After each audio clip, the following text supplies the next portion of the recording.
وعنا wanaagsan daawadayaal halkan waa telefishinka caalamiga NSTV xaruntiisa dalka Mareykanka kuna soo dhawaada qodobada warkiyaga kuwa ugu dooron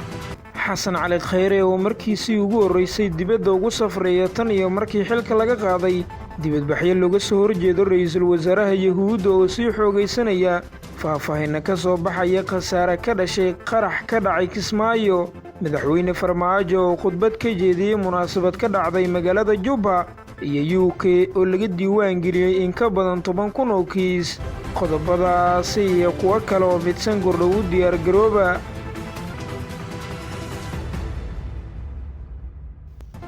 markale isku soo noqod wacan maalinimadu waa axad taariikhdu ku beegan tahay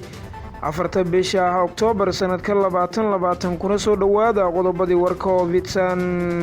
aynu ku bilaabnay xasan cali khayre oo markiisii ugu horeysay dibadda ugu safray tan iyo markii xilka laga qaaday ra'iisul wasaarihii hore ee xukuumadda federaalka Soomaaliya xasan cali khayre ayaa maanta safarkiisii ugu horeysay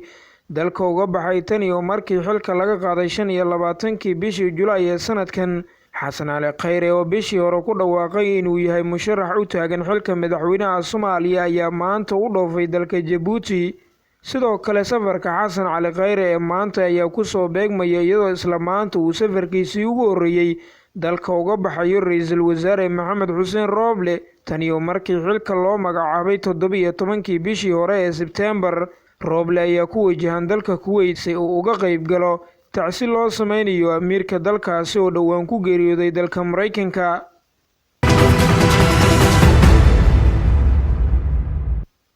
dhinaca kale faahfaahin ka soo baxaya khasaare ka dhashay qarax ka dhacay magaalada Kismaayo inta la xaqiijiyay 5 qofood oo shacab ah ay dhaawacyo kala duwan ka soo gaareen qarax loo adeegsaday bam gacmeed oo xalay ka dhacay xaafadda Kuba ee magaalada Kismaayo kooxanan wali heebtooda la garanaya bam gacmeedkaasi ku weeraray goob ay dad badani ku sugnaayeen waxaana ka ag dhawaa fariisima ay ciidamada booliska Jubbaland halkaasi ku lahaayeen goobjoogayaal ayaa inoo xaqiijiyay in qaraxa kadib ay ciidamada ammaanku xaafadaasi ka bilaabeen baritaano ay ku beecsanayeen kooxdii fulisay weerarka sidoo kale ciidamadu waxa ay fureen rasaas inkastoo aanan loo soo warin wax khasaare ah oo ka dhashay rasaastaasi ay ciidamada booliska Jubbaland ay fureen waxayna ciidamadu howlgallada ay sameeyeen ay ku soo qabqabteen dhalinyaro badan oo looga shakisan yahay inay falkaasi ka dambeeyeen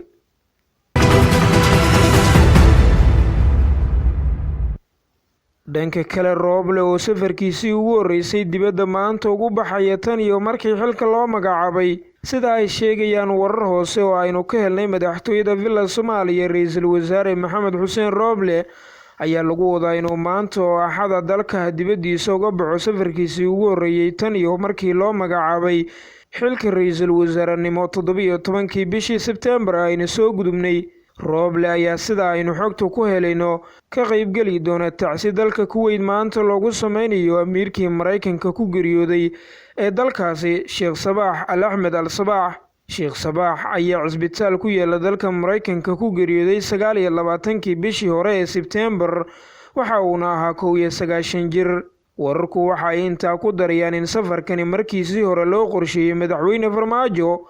balse isbedel ayaa ku yimid shalay oo uu madaxweynuhu u baxay dalka Suudaanta Koonfureed halkaasi oo uu uga qayb galay munaasabad lagu kala saxiixanayay heshiiska nabadda Suudaan halkaasi oo dhex maray dowladda Suudaan iyo kooxda mucaaradka ku ahayd muddada dheer safarka ra'iisul wasaare Rooble ee Kuwait ayaa imaanaya iyada oo wali uusan soo dhisin xukuumaddiisa cusub taasi oo la filayo inuu ku dhawaaqo marka uu dalka dib ugu soo laabto sidoo kale inta badan hogaamiyaasha Carabta iyo Islaamka ayaa maanta isugu tagi doona dalkaasi si ay uga qayb galaan tacsida amiir Sheikh Sabaax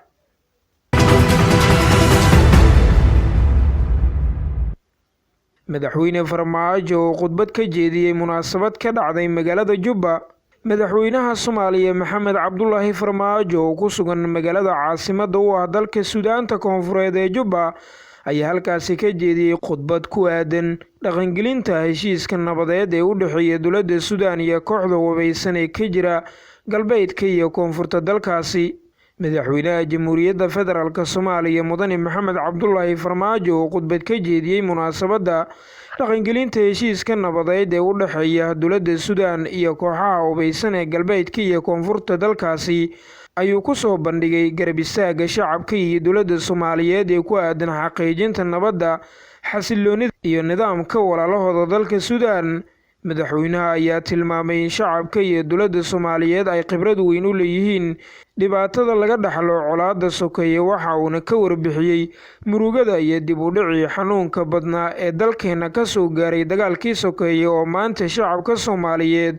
ay gacmaha haystaan sidii ay uga gudbi lahaayeen saameyntiisa. Madaxweyne Maxamed Cabdullaahi Farmaajo ayaa dul istaagay sida nabadda ay door weyn uga qaadan karto horumarka bulshada, kobaca dhaqaale iyo xasilloonida siyaasadeed oo dhab ah, taasi oo dani ugu jirto Suudaan iyo guud ahaan gobolka. Madaxweynaha ayaa kula dardaarmay dhinacyada heshiiskani in si rasmi ah loo fuliyo heshiiska nabadeed ee Jubba, kaas oo yeelan doona saameyn mug leh oo lagu gaaro nabad waarta, xasillooni iyo rajo ay hesho Suudaan, isaga oo xusay marxaladihii iyo weliba dadaaladii loo soo maray in la soo gaaro heshiiskani wadajirka ah.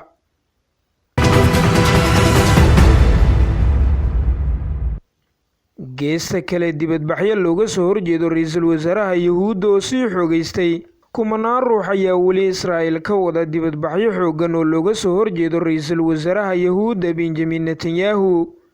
Dibadbaxyadani oo galay toddobaadkii 15aad ayaa lagu dalbanayaa inuu xilka ka dego ra'iisul wasaaraha xilli lagu eedeynayo arrimo musuqmaasuq iyo wax ka qabasho la'aanta halista xanuunka COVID-19. Sidoo kale waxaa jira xayiraado cusub oo ay dowladdu soo rogtay si looga hortago faafitaanka xanuunkan,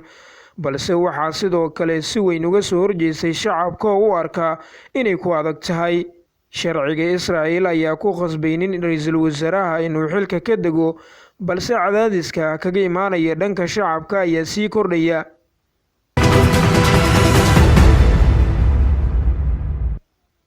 Ugu dambeyn, UK oo laga diiwaan geliyay in ka badan 10,000 oo kiis. Dowladda Britain ayaa ku dhawaaqday in dalkaasi laga diiwaan geliyay in ka badan 10,000 oo kiis oo xaaladda xanuunka COVID-19 ah. Tirada kiisaska cusub ayaa gaaraya 12,872 kiis, halka dadka xanuunkani u dhintay 28 maalin ee ugu dambeysay ay gaareen 49 ruux. Afhayeenka wasaaradda caafimaadka ayaa sheegay in xaaladani aysan saameyn ku lahayn natiijooyinkii ugu dambeeyay ee dadka laga helay xanuunka. Waddanka UK ayaa maalmihii ugu dambeeyay waxaa ku soo laba kacleeyay kiisaska xanuunka COVID-19, iyadoo ay jiraan wadamo kale oo qaaradda Yurub ku yaala oo iyaguna ku dhuftay mowjado labaad oo xanuunka COVID-19 ah.